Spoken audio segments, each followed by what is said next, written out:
The best time is now, right? In my specific context, it's the time to work with language. They're very young, they're very sensitive, they're very plastic. A lot going on very naturally and very unconsciously. It's very beautiful and magical to see, but at the same time, language is there. And this view is it's grounded on theory, on science. So this is something that I think it's important to highlight. You're listening to Speaking of Language, a podcast recorded at the Language Resource Center at Cornell University.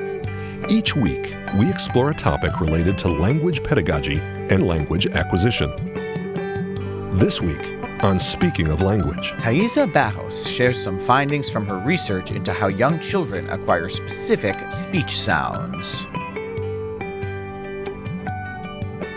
Welcome to a new episode of Speaking of Language. I'm Angelica Kramer, the director of the Language Resource Center at Cornell University. And I'm Sam Lupowitz, the LRC's media manager.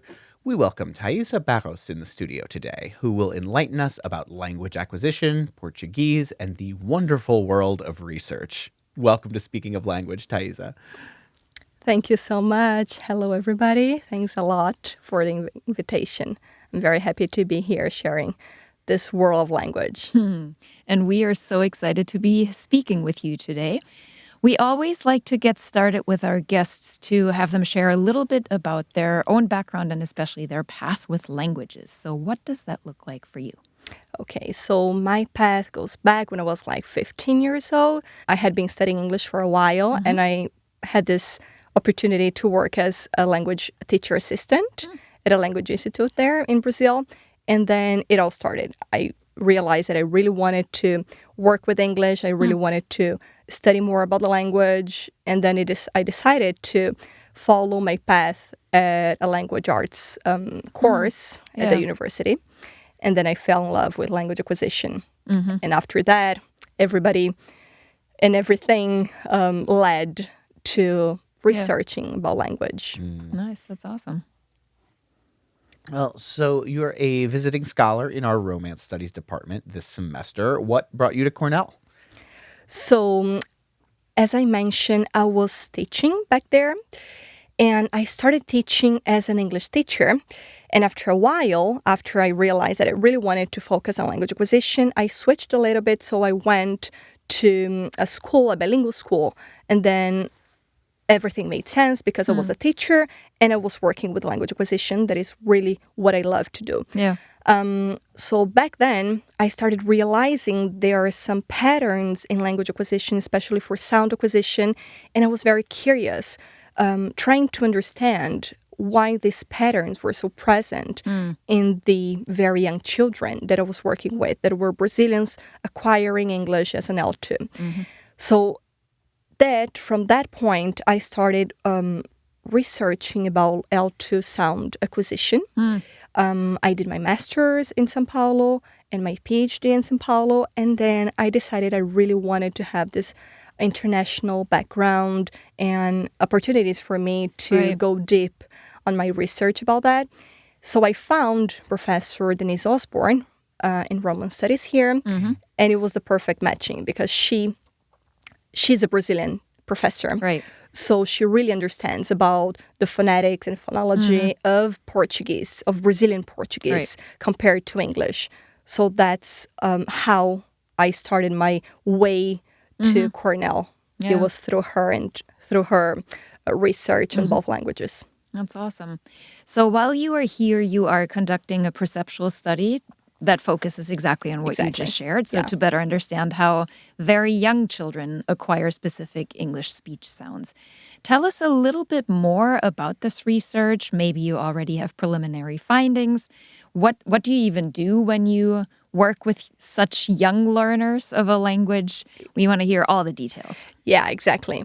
So this is fascinating for me because when you are a teacher and a researcher, there's a lot going on. And fortunately, I happen to be a teacher and a researcher. And basically, what I really wanted before arriving at Cornell, I really wanted to understand a little bit more about their perception and how the sounds were being perceived by Brazilian speakers, very young children, that are Brazilians, how they were perceiving the English sounds, because there are some challenging sounds for us Brazilian speakers because they're very similar to English sounds. And it's so hard for them to perceive, for Brazilian people to perceive, and thus to produce these sounds. Right. So I'm still investigating this perception and production relationship, especially with Brazilian Portuguese in relation to the English language. So I happened to create a little mediation program that focused on how we teachers can enrich their phonetic input, children's phonetic input, to help them guide their attention to the perceptual acoustic cues used to differentiate some sounds in English. Right. So I collected some data on perception, and I also collect some data on production. Initially, I was just aiming at studying the perception. But as I was there collecting data, I was just like, why not collecting data on production as well? So what I'm doing here, I'm using the data collected from the production tests. So I'm trying to examine how native English speakers perceive the relationship of tense and lax vowels of English produced by Brazilian very young children. So this is what I'm doing. I'm currently doing here at Cornell. I'm running out this perceptual test with native English speakers here, and it's a very simple test. They just need to listen to a word and choose the option. If it's a lax tense, it's a lax or tense vowel of English. And can you give us an example of what that means? yeah, sure. So in Brazil, we don't have lax vowels. We just have tense vowels in the stressed syllable position. So it means that it's very hard for Brazilian people to understand and discriminate the difference between the vowels in sheep, which is a tense vowel, and ship, which is a lax vowel. Because normally we just hear sheep for both words. And we tend, because of the perception, we tend to produce sheep for ship as well. So what I found during my PhD back in Brazil is that there was a significant development in their perception after an intentional and carefully thought and planned mediation program to call the attention for the acoustic cues. And I'm here trying to discover if there was enough evidence that shows me that their production also got better. Right. So this is, what I'm doing here. And how old are the children that you are working with back home? They're 3 to 4 years old. Okay. So indeed young learners. Very young learners. Yeah. So are there any preliminary results already where you can tell based on the study that you're conducting here right now with the English native speakers, if they perceive anything about the production of these young learners and their perception? Yeah, I got some feedback. I didn't even started yet working on the results yet, but I did have some feedback, and just like going through the results, the prelim results that I have, they tell me exactly what research expects, which is like the first words, the words that the children produced in the beginning of the year, they were heard as the same. They were just heard and pronounced as a counterpart of tense vowel. Right. They were not doing this distinction between tense and lax vowels. Right. On the other hand, the results are showing that at the beginning of the year, the words were not completely accurate. Native English speakers, they were hearing a lot of tense vowels being produced and not necessarily the lax vowels being produced. This is what I was expecting as well, according to research. Right. So it's eye to eye to research. And also, there is this little feedback that I had that the words were so similar, and it was very hard for them to distinguish and discriminate whether it was a lax or a tense vowels. But at the same time, some words were perceived as being lax and tense. That were the words from the production at the end of the year after this whole mediation program. Well, so I mean, what I gather from this is that input and exposure are so important. Exactly, right? exactly. Absolutely. The more you listen to the target language, the better you can differentiate sounds, the better you can pronounce accurately. Yeah, and this is what research has been showing us as well, that input is the core. It is the main factor for language acquisition and for sound acquisition. And it tells us about how perception comes first as well in most of the cases. So perception is leading production. Of course, And at the same time, even though they're very young children, they had some sounds were still challenging. So some sounds were still assimilated. Sure. So even though they are very sensitive to sounds already, because they are 3 to 4 years old, some sounds were already assimilated, and we are trying to revert this assimilation process in a very playful way for them to have fun and playing with the sounds, playing with games that are carefully thought to call their attention to the cues. And input is vital for L2 sound acquisition. Yep. Can you tell us a little bit more about why this particular age group? What inspired you to pursue this field of inquiry? Yeah, sure. It's a great question. It all started actually because I am a teacher at this grade level, so I teach very young children from 3 to 4 every year. So every year I have this group with this age range. And year after year, I kept noticing the same patterns in language acquisition, in sound acquisition specifically. And I was very curious about that. I mean, there must be something that explains that.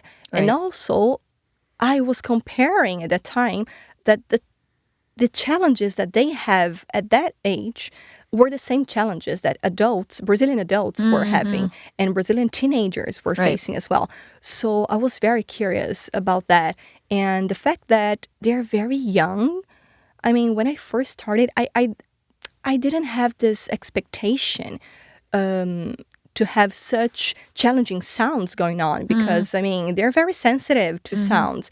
But at the same time, their Portuguese is very consolidated already at 3 years old. So I started to investigating, and I kept on investigating this specific age group because I thought it was very rich for me to be a teacher and a researcher at the same time with the same focus. Right. So basically, it's still very rare that we have research going on in the classroom for very specific age and for this very specific setting that I have that is like a Brazilian school, that is not an international school, but it is a bilingual school, but children are like immersed in L2 for some hours a day, but at the same time they speak Portuguese, that's the first language among each other, and they go out of school and they still have a lot of Portuguese. So it is a very specific context. And that's why I'm still fascinated about this age group and how things are happening there. So thinking a little bit more broadly, you just described the specific context of your school so nicely. But why is early multilingual exposure so important in general, regardless of whether you grow up in Brazil or in the U.S. or anywhere else in the world? Yeah, it's a great question. And well, there's a lot of science behind that and a lot of research that goes way beyond language acquisition about how bilinguals are developing in a very different way from monolinguals in terms of their memory, in terms of their cognitive development, in terms of brain plasticity as well, and even in terms of being more open-minded. And this is so beautiful about bilingualism, right? Like, at the same time that you have your brain functioning with a lot of information, double as much as a monolinguist working with, your brain is also understanding that things can be different. Things can work differently. And that's amazing because it goes beyond what we expect from language in terms of language acquisition to be. So there's a lot of positive effects on bilingualism, and also in Brazil specifically, and in other countries as well. There is a lot going on because of how the world is today. I mean, due to this whole interconnectedness of people and places and languages, it is so very important that you know how to communicate and express your ideas and learn how to read in another language and learn how to talk in another language. So and what is very fascinating for me as well is that there's not a specific age for you to do something related to language. Right. I mean, research shows us that. Yep. Of course, it gets a little bit more hard, a little bit harder, and of course, it takes a little bit more effort. Maybe it might not be as natural, but things are there. I mean, and the best time is now, right? Yeah, there we go. I love that. Yeah, that's the best time. Yep. So it's now. Of course, in my specific context, I work with. I mean, it's the time to work with language. They're very young. They're very sensitive. They're very plastic. So it's just a lot going on very naturally and very unconsciously, and things just happen, and it's very beautiful and magical to see. Yep. But at the same time, I mean, language is there, right? So, yeah, and this view is it's grounded on theory, on science. So this is something that I think it's important to highlight, right? There are lots of studies showing us that. Well, this is also fascinating, the variety of speakers and learners you get to interact with on a daily basis. This is wonderful. And we're really excited to see what your research will continue to uncover. Are there any other projects that you'd like to share with us? Anything else that you're currently working on or that you maybe are planning on doing?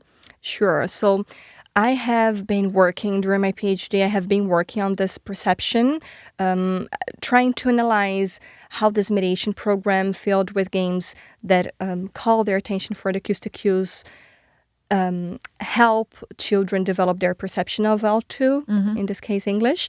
Here I'm working at the production part of that.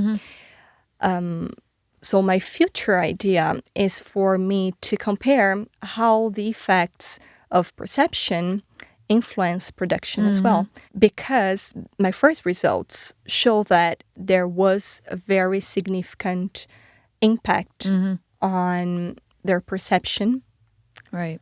of contrasts that were very hard for them to discern at the beginning of the year compared to by the end of the year.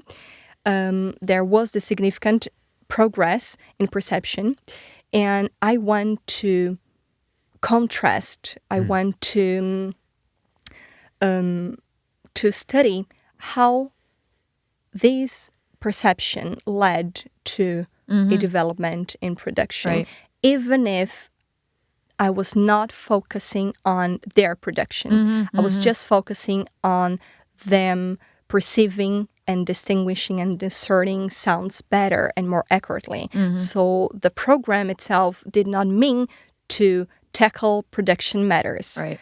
But I still am very interesting because there's a lot going on this area and research about the link between perception and production. So I'm still very interested in knowing how the production is somehow influenced by a rise in perception.